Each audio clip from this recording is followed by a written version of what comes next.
Le Supercross de Paris 2025 n'a pas déçu, les World Supercross est toujours un peu compliqué pour nos Français, mais ils y arrivent quand même, et une polémique sur un rassemblement de voitures qui a un peu trop débordé. Voici ce qu'il s'est passé ce week-end et bienvenue dans French Talk.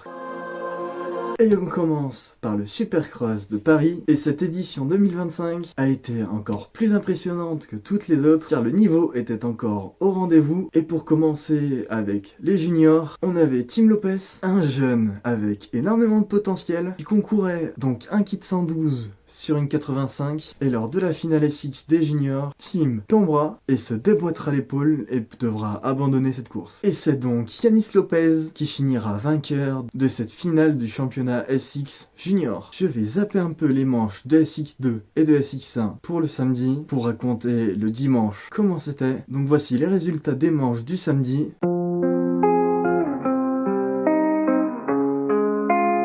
Mais je vais rester quand même sur la super pole de SX1, car Hunter Lawrence, après avoir fait un très bon tour, c'était le tour de son frère Jet Lawrence, et au départ de son tour, il n'hésite pas à attaquer au plus fort, et ça se voit au chrono, car il a de l'avance dès la première partie du terrain, mais au premier virage de la deuxième partie du terrain, Jet fera une micro-erreur et chutera, et du coup devra abandonner cette super pole, et c'est bien Hunter Lawrence qui finira premier de cette super pole. Et on continue avec 10 manches pour la première manche DSX2, et après un départ assez mouvementé, notre premier français sera Calvin Fonvielle qui prendra les all shots.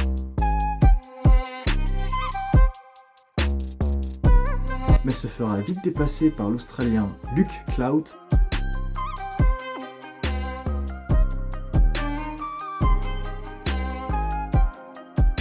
Et notre second français, Anthony Bourdon, lui est parti un peu plus dans le tas, mais il arrivera tout au long de la course à faire une très bonne remontée. Il doublera Calvin Fonvielle et prendra la deuxième position.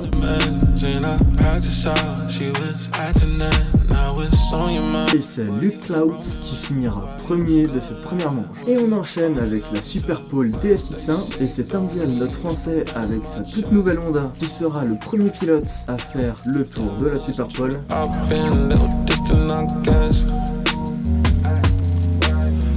That you say don't mean it's the pain in my chest. You know you're still mine. Yeah, I know it's true that I've been a little distant, I guess. You know you're still mine.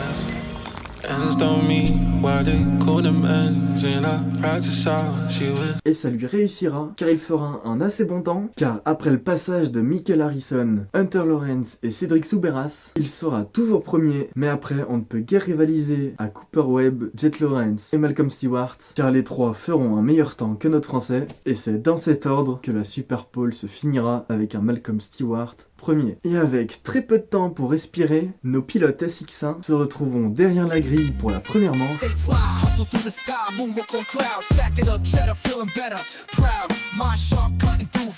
Et c'est Jet Lawrence qui prend les commandes dès le départ, suivi de Hunter Lawrence ainsi que de Cooper Webb. Et notre français Tom Vial sera lui 4ème, et Malcolm Stewart sera 5ème derrière Vial. N'hésitera pas à le doubler très tôt, sauf qu'après avoir doublé notre français, il aura un problème mécanique, sûrement avec son embrayage. Comme on pouvait le voir, il s'énervait sur sa moto, mais il continuera à rouler très fort, car il arrivera à dépasser Cooper Webb et Hunter Lawrence, et rattrapera énormément Jet Lawrence, mais ça ne suffira pas pour le doubler, et Jet Lawrence finira donc premier, Malcolm Stewart deuxième, et Cooper Webb à la 3ème position. Et pour la deuxième manche DSX2, c'est Calvin Fonvielle qui fera à nouveau un super départ et prendra les all shots.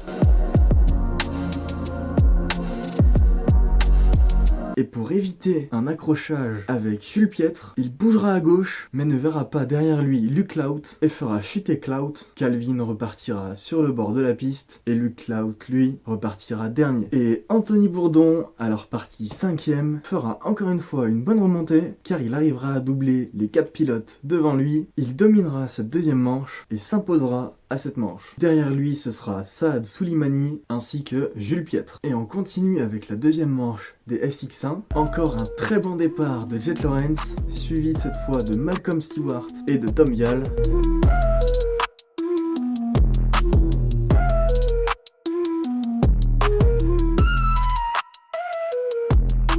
Et lors de cette deuxième manche, le classement ne bougera pas. Jet Lawrence finira premier, Malcolm Stewart deuxième, Cooper Webb troisième et notre français Tom Vial à la 4e position. Et pour la finale SX2, pour définir le Prince of Paris, à la sortie de la grille, c'est la triomphe de Julien Lebeau qui est devant, Calvin Fonvielle deuxième, Saad Soulimani était bien parti, mais après un gros virage de Luc Laut, il passera devant à la 3e position. Et notre français Anthony Bourdon sera lui à la 7e place. Et après que Luc Laut se soit débarrassé de Julien Lebeau, Calvin Fonvielle essaiera de le doubler.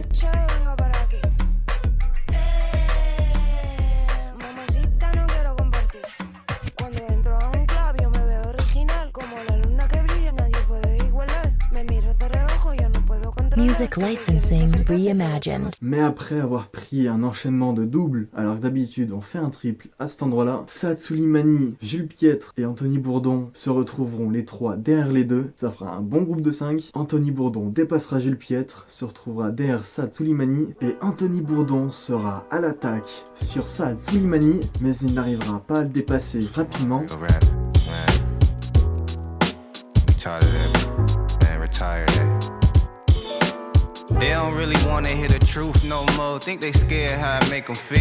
Mais Julien Lebeau fera une erreur et laissera passer beaucoup de ses concurrents. Et après un bon bloc pass sur Saad Soulimani, il le doublera et prendra la 3e position. Et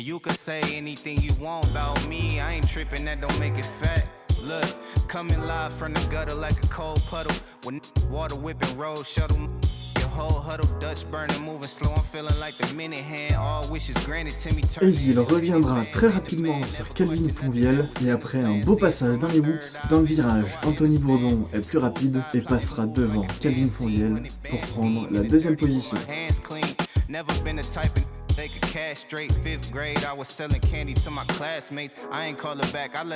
Et Anthony reviendra sur Luc Laut, mais n'aura pas assez de temps pour finir devant lui. Et le classement final sera donc Calvin Fonvielle à la 3e position, Anthony Bourdon 2e et Luc Laut 1er. Mais Luc Laut n'empêchera pas notre français Anthony Bourdon à devenir le Prince of Paris, car au combiné de tous les résultats, Anthony Bourdon reste au final devant lui et fera un très bon supercross, car sa pire place, ce sera la 2e position. Et pour la grande finale de ce Supercross de Paris, c'est Tom Vial qui prendra le whole shot en faisant un petit bloc pass sur Hunter Lawrence. Et à la 2e position, c'est un autre français, c'est Adrien Escoffier qui prendra un très bon départ lui aussi. Et les frères Lawrence se retrouveront en 5e et 6e avec un Malcolm Stewart 7e qui lui a très faim de victoire pour ce soir. Et après quelques enchaînements, il arrivera à doubler Jet et Hunter et se retrouvera à la 5e position.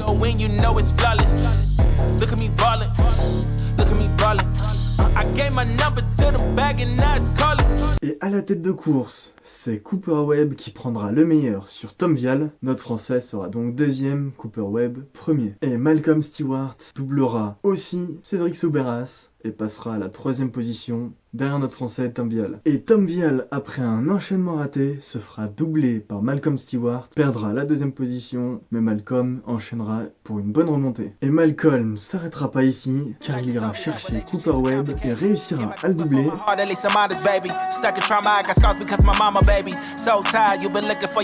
À la fin, ça ne bougera pas. Notre King of Paris 2025 sera Malcolm Stewart. Et on continue avec le World SX. Et en catégorie 250, c'est Maxence T qui donnera le rythme de toutes les courses. Car après d'excellents départs, personne n'arrivera à suivre son rythme sur le circuit ensablé de Vancouver. Son dauphin sera Cody Shock qui finira 2, 2 et 2 des manches. Et à la 3e position, ce sera Enzo Lopez qui finira lui aussi 3, 3, 3 des manches. Et notre premier français sera Maxime Després qui pointera le bout de son nez à la 10e place sans avoir fini la 2e manche. C'est quand même très bien pour notre français. Et pour les pilotes 4,5, ce sera pour la première manche Eli Tomac qui finira premier pour la première fois avec sa KTM. Un très beau résultat pour lui pour le mettre en confiance. Et lors de la 2e manche, Ken Rogzen finira premier et Eli Tomac 2e. Et pour la 3e manche, c'est Eli Tomac qui finira premier et Ken Rogzen 2e, suivi suivi de Justin Cooper. Et ce sera Eli Tomac qui sera le grand vainqueur de ce World SX de Vancouver, suivi de Ken Roczen et de Jason Anderson. Et notre premier français sera Grégory Aranda qui pointera à la 8e position de ce WSX à Vancouver. Et maintenant on va parler de quelque chose d'un peu moins légal, car un rassemblement automobile a été fait sur un parking de Leclerc à Bourg-en-Bresse. Alors au début tout se passait bien, sauf que des personnes se sont pris pour des pilotes et ont commencé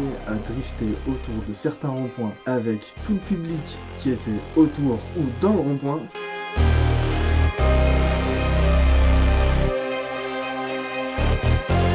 Je suis amplement d'accord. Alors oui, on a déjà vu pire, mais c'est quand même très dangereux. Avoir des BMW autour de soi qui driftent, ça peut vite raccrocher et foncer dans le public. Beaucoup de vidéos ont tourné sur ce sujet et la police, aux alentours des 3h du matin, est intervenue sur ce parking pour faire disparaître cette foule. Sauf qu'ils n'ont pas voulu partir et ont commencé à balancer des feux d'artifice sur les forces de l'ordre qui ont dû déployer du gaz pour pouvoir diminuer les intentions de la foule. Et ce rassemblement finira sans gravité. Heureusement pour tout le monde, c'est bien mieux comme ça. Mais maintenant, on vous pose une question. Comment faire pour pouvoir rendre ces rassemblements furtifs? Faut-il laisser des endroits disponibles pour pouvoir faire ces rassemblements? Essayez d'y répondre en commentaire.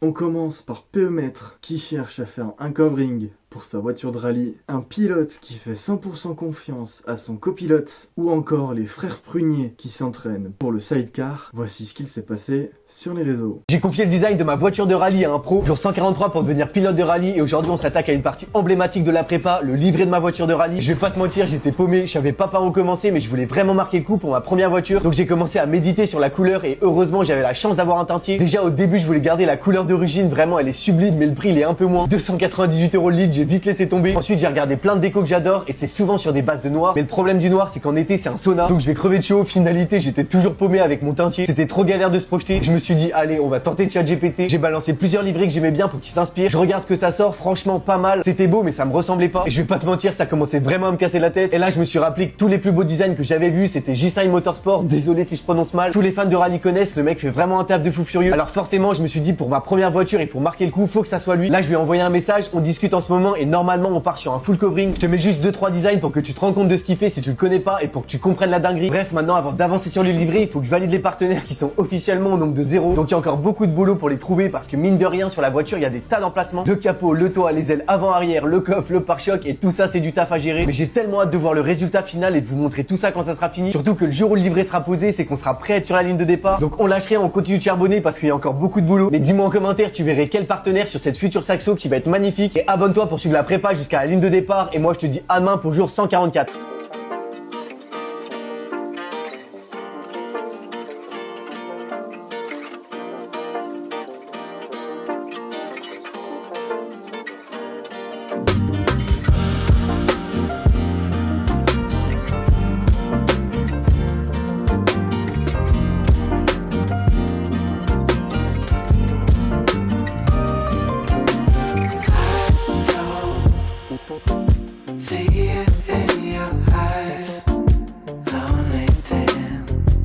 What a surprise. Didn't know it. Sing it in this song. Watch it then. I fell out. When there's nothing wrong, I'm gonna stay home. I'm gonna stay home.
maybe the shooter, maybe the keeper, maybe a psycho, maybe a leaper. Next dimension, let's get deeper. Catch a body as garbage time.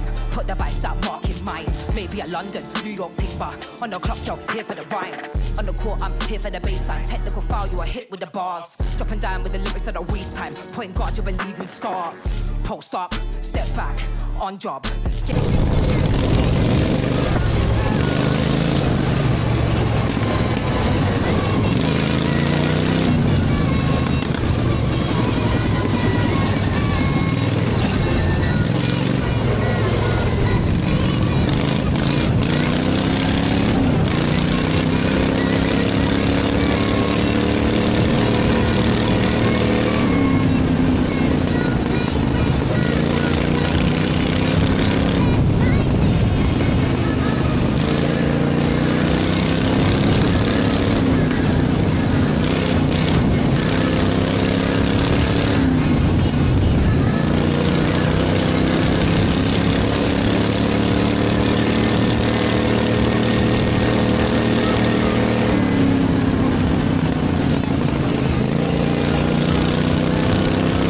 Ends don't mean why they call them ends. And I had to sigh, she was acting then. Now it's on your mind. Were you roaming when? Why you got a lot? Were you holding on to words that you say you don't mean? That's the pen in my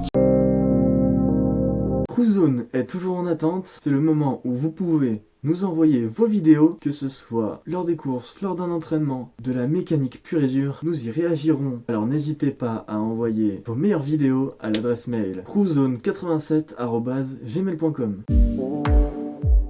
Mais alors, qu'est-ce qu'on regarde ce week-end? Eh bien, pour commencer, en F1, le prochain arrêt est à Las Vegas, la ville du casino. Nos pilotes de F1 devront se laisser tenter par jouer au jeu d'argent ou alors performer lors de la course. On espère un retour d'Isaac Adjar ou alors d'une autre surprise d'un de nos Français. Il y aura aussi le Supercross de Lyon, la finale du SX Tour où je serai pour rapporter des images exclusives. Est-ce que Kelvin Fonvielle va réussir à finir devant ou est-ce que Jules Piette va l'en empêcher? On le saura ce week-end. Alors bonne chance aux deux pilotes. Il y aura sûrement d'autres courses, alors n'hésitez pas à en mettre dans les commentaires, j'en partagerai sur mon Instagram. C'est la fin de ce 12e épisode de French Torque. On espère qu'il vous aura plu. N'hésitez pas à vous abonner à notre chaîne YouTube, notre compte Instagram et TikTok. Ce sera énorme pour nous soutenir. Et nous nous retrouvons mercredi prochain à 10h pour un nouvel épisode de French Torque.